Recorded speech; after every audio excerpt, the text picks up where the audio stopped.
Γεια σας φίλες και φίλοι της εκπομπής «Οι Ρίζες μας». Είμαστε κοντά σας σε ακόμα μία εκπομπή για να γνωρίσουμε ένα εγκαταλελειμμένο, θα έλεγα, χωριό της Παιδιάδας. Ανήκει στο Δήμο Επισκοπής, είναι το καινούργιο χωριό. Παρά το όνομά του είναι ένα από τα παλαιότερα χωριά, πιθανότατα της δεύτερης βυζαντινής περίοδου. Φημίζεται για το καλό του κρασί, για τις πολιτιστικές του εκδηλώσεις, αφού έχει να παρουσιάσει ένα δραστήριο πολιτιστικό σύλλογο. Έχουμε ιστορικά αξιόλογα θέματα, έχουμε να προβάλλουμε το μουσείο, το νεοσύστατο μουσείο του πολιτιστικού συλλόγου του καινούριου χωριού. Έχουμε να δούμε τα παλιά πατητήρια και πολλά ενδιαφέροντα θέματα. Ξεκινώντας με το κύριο Τζαγάκη Γιάννη, συνταξιούχο δάσκαλο, εκδότη του βιβλίου «Το καινούριο χωριό». Καλώς ορίσατε στο καινούριο χωριό, κύριε Γιώργο. Όπως είπατε και εσείς, το καινούριο χωριό είναι ένα μικρό χωριό, ένας μικρός οικισμός που ανήκει στο Δήμο Επισκοπής. Βρίσκεται 16 χιλιόμετρα ανατολικά του Ηρακλείου. Το όνομά του καινούριο χωριό ξαφνιάζει όλους τους ανθρώπους που το ακούνε για πρώτη φορά. Και όμως, από την έρευνα την οποία έχω κάνει, δεν προκύπτει κανένα άλλο στοιχείο παρά μόνο το στοιχείο ότι το καινούριο χωριό είχε πάντα αυτό το όνομα. Από τότε που πρωτοκατοίκησαν εδώ πέρα άνθρωποι, μέχρι σήμερα το χωριό αυτό που είναι πάρα πολύ παλαιό ονομαζόταν καινούριο χωριό. Από τα στοιχεία που προκύπτουν από τη βιβλιογραφία βγαίνει το συμπέρασμα ότι εδώ πρέπει να κατοίκησαν άνθρωποι τη Β' Βυζαντινή περίοδο. Ο Στέριος ο Σπανάκης αναφέρει αυτό το στοιχείο, δηλαδή 961 μέχρι 2004 μετά Χριστό πρέπει να κατοίκησαν εδώ οι πρώτοι άνθρωποι και το χωριό από τότε μέχρι σήμερα αναφέρεται καινούριο χωριό.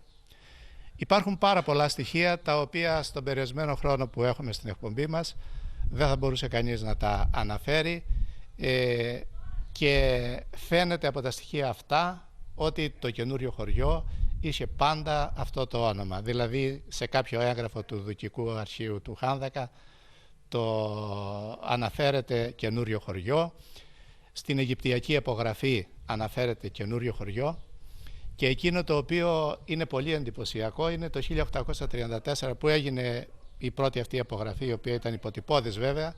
Το καινούριο χωριό φαίνεται να είναι το μεγαλύτερο χωριό στην περιοχή του, γιατί αναφέρεται ότι έχει 20 χριστιανικές και 20 μουσουλμανικές οικογένειες, ενώ η Επισκοπή που σήμερα είναι το κεφαλοχώρι, το μεγαλύτερο χωριό και έδρα του Δήμου μας, είχε τότε 35 συνολικά οικογένειες, χριστιανικές και μουσουλμανικές, και όλα τα άλλα χωριά λιγότερες οικογένειες.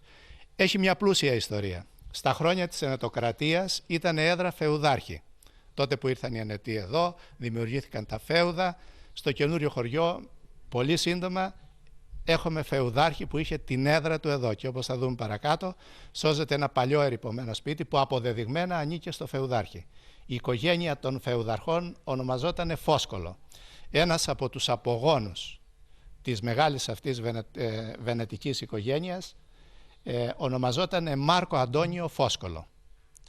Αυτός έζησε εδώ πέρα στο καινούριο χωριό όπως και οι πρόγονοί του, αλλά για τον Μάρκο Αντώνιο έχουμε στοιχεία τα οποία αναφέρονται στο καινούριο χωριό, γιατί έχει βρεθεί η διαθήκη του από ένα αξιόλογο ερευνητή, τον Αλφέρντο Βιτσέντε, ο οποίος είναι καθηγητής στο Πανεπιστήμιο του Σίδνεϊ και επισκέπτης καθηγητής στο Πανεπιστήμιο της Κρήτης.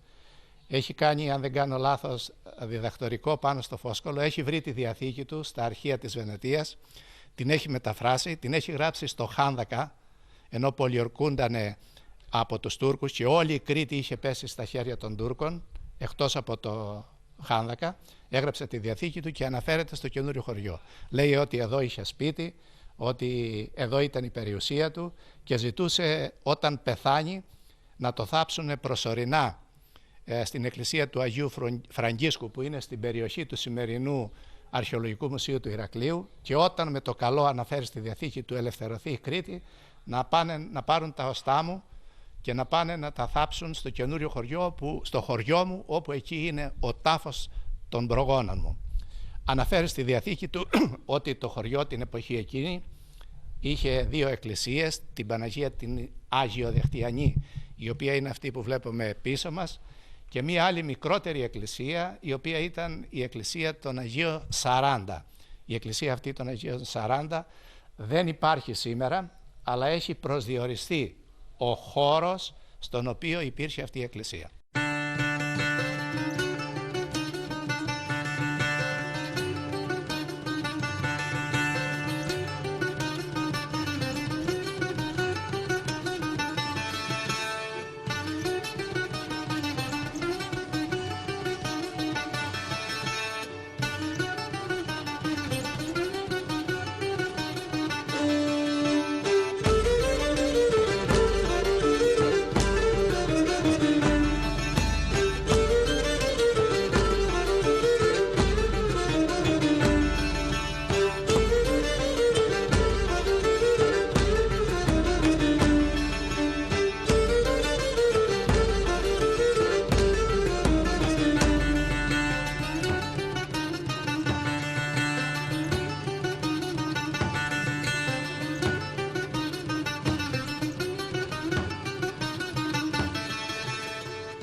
Στο χωριό μας.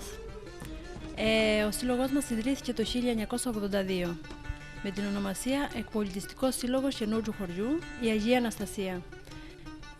Το όνομά του το έχει πάρει από το μόνιμο εκκλησάκι της Αγίας Αναστασίας, που βρίσκεται λίγο έξω από το χωριό, σε ένα πανέμορφο τοπίο, μέσα σε βράχους χτισμένο, και αξίζει τον κόπο ο επισκέπτης που θα έρθει στο χωριό να κατέβει να το δει.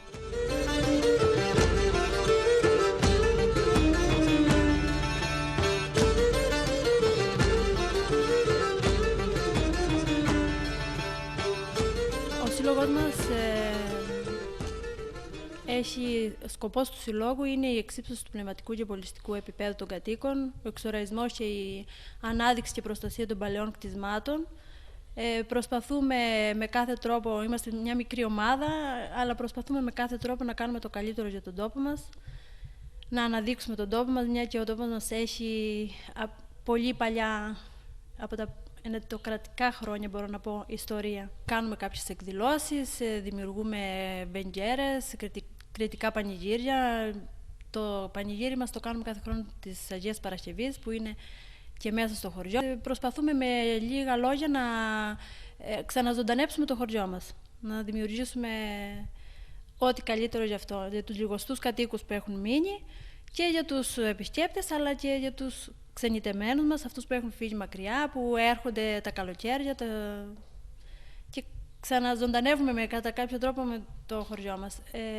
Τώρα θα ήθελα να πω ότι στο χώρο που βρισκόμαστε, το κτίριο αυτό έχει γίνει δωρεάν από ένα συγχωριανό μας, τον κύριο Ιωάννη Παπαδάκη, συνταξιούχο καθηγητή, να το φτιάξουμε μουσείο κρασιού, μια και το χωριό μας φημίζεται για το καλό του το κρασί. Κάνουμε εδώ μια προσπάθεια, τα παιδιά του συλλόγου. τώρα έχουμε τελειώσει το κτηριακό κομμάτι, έχει τελειώσει το κτηριακό κομμάτι, μαζεύουμε κάποια παλιά αντικείμενα, βρισκόμαστε τώρα στη φάση της διοργάνωσης κατά κάποιο τρόπο και πιστεύω ότι θα καταφέρουμε να κάνουμε ό,τι καλύτερο. Βλέπω και σας χαίρω γι' αυτό ότι έχει γίνει προσεγμένη δουλειά εδώ στο μουσείο και μάλιστα βρίσκεται σε κατάλληλο σημείο, είναι στο κεντρικό σημείο του χωριού σας. Ήταν ένα από τα αρχοντόσπιτα, μπορώ να πω, του χωριού. Οι ιδιοκτήτες του ήταν μια πολύ ευκατάστατη οικογένεια, οι οποίοι είχαν κρατήσει κάποια στοιχεία και είχαν φτιάξει και κάποια παραδοσιακά. Γι' αυτό και εμείς θέλαμε να το κρατήσουμε όπως ήταν. Δεν διοργανώνουμε κάποιες εκδρομές, πάμε και εκτός Κρήτης, όχι μόνο στην Κρήτη μας, πάμε και εκτός Κρήτης. Προσπαθούμε δηλαδή τους λίγους αυτούς κατοίκους που έχουμε και τα λίγα μέλη που έχουμε, γιατί είμαστε ένας μικρός σύλλογος, προσπαθούμε να τα βοηθήσουμε, να τους δώσουμε ό,τι καλύτερο.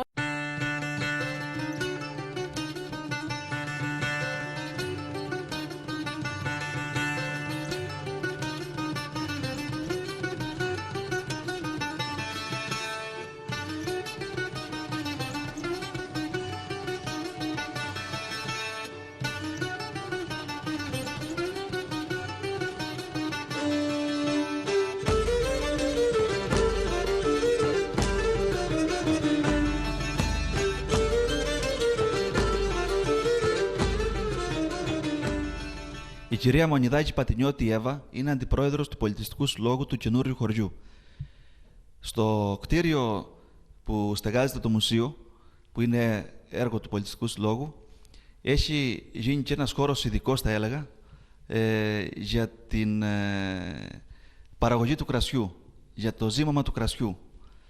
Γιατί ξέρουμε ότι το Καινούριο Χωριό, όπως και πολλά άλλα χωριά της Πεδιάδας, φημίζονται για το καλό κρασί τους. Κυρία Εύα, καταρχήν, σας ευχαριστούμε για την παρουσία σας στη σημερινή μας εκπομπή, στο σημερινό μας οδηπορικό για το χωριό σας, το οποίο διαπιστώνω ότι αγαπάτε πάρα πολύ, και εσείς που ανήκετε στο Διοικητικό Συμβούλιο του Πολιτιστικού Συλλόγου και τα μέλη, αλλά και όλοι οι συγχωριανοί σας, να μας πείτε δύο λόγια για το χώρο αυτό, τον οποίο τον βρίσκουμε πανέμορφο και κατάλληλο, αν κρίνουμε από τη θερμοκρασία που αντιλαμβανόμαστε κατά την είσοδό μας εδώ στο χώρο που έχουμε τα κρασιά. Να είστε καλά, ευχαριστούμε πάρα πολύ. Σας καλωσορίζουμε και εμείς στο χωριό μας. Αυτή τη στιγμή βρισκόμαστε στο υπόγειο του Μουσείου Ίνου. Όπως βλέπετε εδώ τα βαρέλια, είναι πιο δροσερά ο χώρος, ο υπόγειος, και είναι κατάλληλο για να γίνει το καλό κρασί. Γιατί τα αμπέλια του χωριού μας βγάζουν καλό κρασί και πρέπει και να το διατηρήσουμε μετά για να γίνει ακόμα καλύτερο, να ψηθεί όπως λέμε. Σας καλωσορίζουμε λοιπόν στο χωριό μας για να πιούμε το ωραίο μας κρασί, και το οποίο θέλει και πολύ καλούς άντρες που αγαπάνε το κρασί για να το υποστηρίξουν, έτσι. Νομίζω ότι υπάρχουν εδώ στο χωριό σας. Ναι, αρκετοί. Και άντρες και γυναίκες. Η κατανάλωση του κρασιού πρέπει να γίνεται από όλους. Όπως λέτε, και γυναίκες, ναι. Ευχαριστούμε πάρα πολύ και το Δήμο Επισκοπής που προσπάθησε και μπήκαμε στο πρόγραμμα αυτό, ώστε να κάνουμε πραγματικότητα το όνειρο αυτό που είχαμε από χρόνια και να δημιουργήσουμε σε αυτό το κτίριο που ήταν δωρεά από τον κύριο Παπαδάκη, όπως είπε και η πρόεδρος πριν, αυτό το μουσείο, και το υλοποιούμε σιγά σιγά και μαζεύουμε διάφορα για να το ολοκληρώσουμε. Το κρασί το οποίο φυλάσσετε στο χώρο αυτό που βρισκόμαστε, το ξοδεύετε στις εκδηλώσεις που γίνονται μέσω του συλλόγου σας? Ναι, βέβαια. Και όχι μόνο αυτό. Ή μπορεί να αγοράσει και κάποιος από το σύλλογό σας κρασί? Προς το παρόν δεν έχει γίνει κάποια τέτοια μελέτη, όχι. Εμπορία, ναι, και προσπάθεια από τη μεριά μας, αλλά το σκεφτόμαστε. Θα ξέρουν λοιπόν όλοι οι επισκέπτες της εκδηλώσης σας ότι θα δοκιμάσουν κρασί από εδώ, από το κατάλληλο χώρο που βρισκόμαστε. Βεβαίως. Να πούμε, μια που ξεκινήσαμε και μιλήσαμε για την παραγωγή του κρασιού, και για τις υπόλοιπες ασχολίες των κατοίκων του καινούριου χωριού. Εκτός από την καλλιέργεια των αμπελιών. Ασχολούνται και με την καλλιέργεια της ελιάς περισσότεροι. Δυστυχώς είναι πολύ λυπηρό που εγκαταλείπουν την καλλιέργεια του αμπελιού οι κάτοικοι. Όμως εμείς δεν αφήνουμε την παράδοσή μας να ξεχαστεί και προσπαθούμε να διατηρήσουμε όσο το δυνατόν, όχι μόνο εμείς οι νεότεροι, αλλά και οι παλιότεροι, έτσι, μάλλον και τα παιδιά μας, να διατηρήσουν αυτή την παράδοση. Εγώ θα ήθελα να σας πω ότι το καινούριο χωριό φημίζεται πολύ για το καλό κρασί του.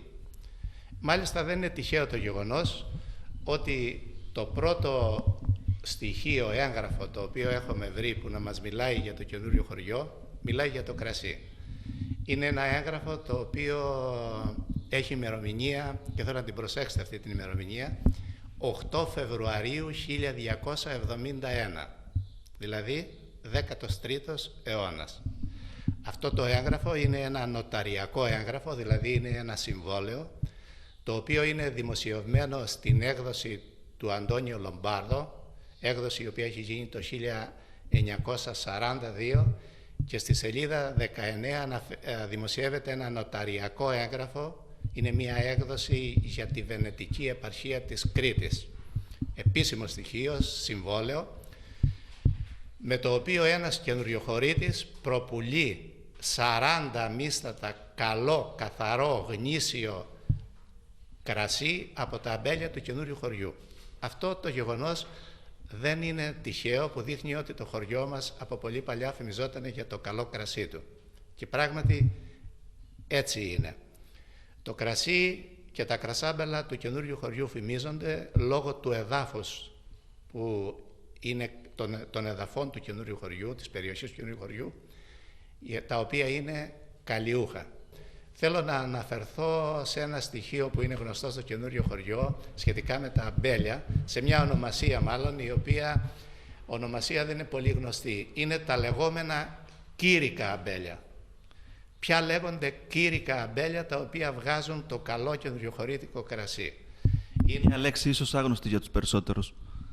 Να σας πω, από ό,τι προσπάθησα και εγώ να διερευνήσω, είναι σχεδόν άγνωστη.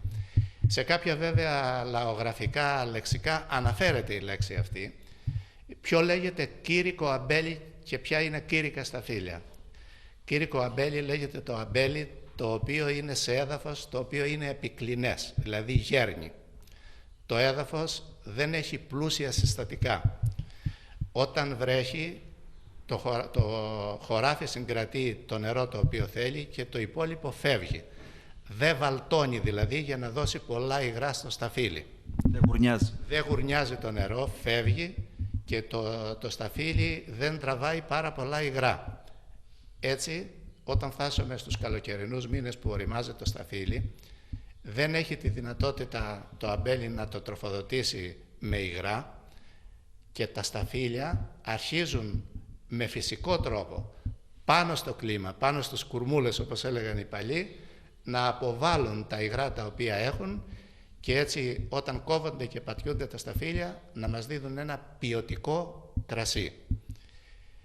Αυτό είναι το κήρυκο αμπέλι που δίνει τα κήρυκα σταφύλια, τα οποία αν είναι άσπρα έχουν ένα χρώμα που μοιάζει, έχει το χρώμα του κεριού, αν είναι μαύρα έχουν ένα σκούρο μαύρο χρώμα. Τα κήρυκα αμπέλια υπήρχαν σε πολλές περιοχές, αλλά θα αναφέρω χαρακτηριστικά μία περιοχή η οποία επιβεβαιώνει αυτά τα οποία είπα. Τα πιο καλά αμπέλια κήρυκα, με κήρυκα σταφύλια ήταν σε μία τοποθεσία η οποία λεγόταν και λέγεται ξεραγή. Ξεραγή, δηλαδή ξερή γη. Πράγματι, εκεί απορεί κανείς πώς γινόταν αμπέλια και όμως. Αλλά υπήρχε ένα βασικό μυστικό για τα κήρυκα αμπέλια, έλεγαν οι παλιοί. Τα έσκαβε βέβαια με τα σκαπέθια στην ώρα τους, να μην είναι ογρά όπως έλεγαν, να μην έχουν υγρασία, είναι σημαντικό αυτό. Και μετά παραμόνευαν όπως έλεγαν, δηλαδή παρακολουθούσαν τον καιρό και όταν ήταν κατάλληλη η στιγμή προσπαθούσαν να πετύχουν να δισκαφίσουν τα αμπέλια, δηλαδή να κάνουν δεύτερο σκάψιμο με σκαπέτι μετά την τελευταία βροχή και αφού έχει στεγνώσει το χώμα και έχει τη δυνατότητα να κρατήσει την υγρασία μέσα. Το δισκάφισμα ήταν καθοριστικό γιατί έσκαβαν το αμπέλι με τα σκαπέθια, σκορπούσαν το χώμα, έτσι δημιουργούσε το στρώμα επάνω, το χώμα το ψηλοκοσκινισμένο, στο πούμε, χώμα, και κάτω από αυτό ήταν η υγρασία, η οποία τροφοδοτούσε το αμπέλι με τα λίγα υγρά τα οποία ήθελε για να μας δώσει αυτό το ποιοτικό σταφύλι. Θα ήθελα επίσης να πω και κάτι άλλο. Δεν είναι τυχαίο το γεγονός ότι στο καινούριο χωριό έχουμε τα πιο καλοσυντηρημένα, χτιστά, σκεπαστά πατητήρια από την εποχή της Ενετοκρατίας. Όταν έπινα λοιπόν το κρασί, έλεγαν σχετικά με το κρασί πολλές μαντινάδες, θα προσπαθήσω να θυμηθώ καμία-δύο από αυτές.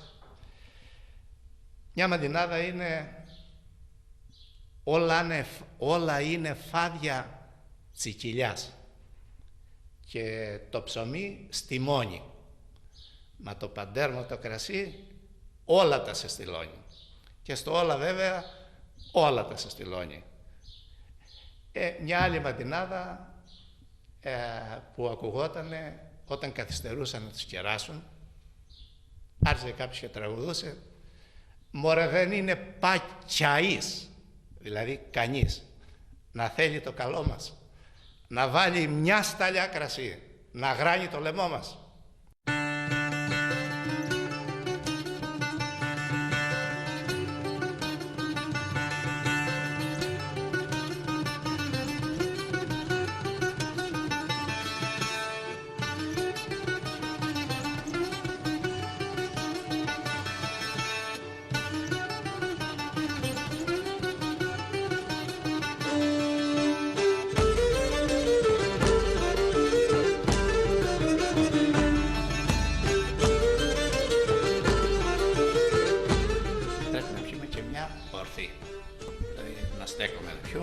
Να πιούμε λοιπόν και εμείς. Να ευχηθούμε στην υγεία σας, κύριε Γιώργο. Καλή δύναμη σε ό,τι κάνετε και ευχαριστούμε. Καλή προσπάθεια γιατί προβάλλετε τη λαογραφία, αυτά που έχουν σχέση με τις ρίζες και την παράδοσή μας. Και να σας ευχηθούμε υγεία και ό,τι άλλο επιθυμείτε. Σε εσάς και στα παιδιά που είναι πίσω από τις κάμερες και στο κανάλι σας. Καλό πιωτό να είναι το κρασί, το οποίο φυλάσσεται στα βαρέλια σας εδώ πέρα στον ειδικό χώρο. Πάντα με το καλό.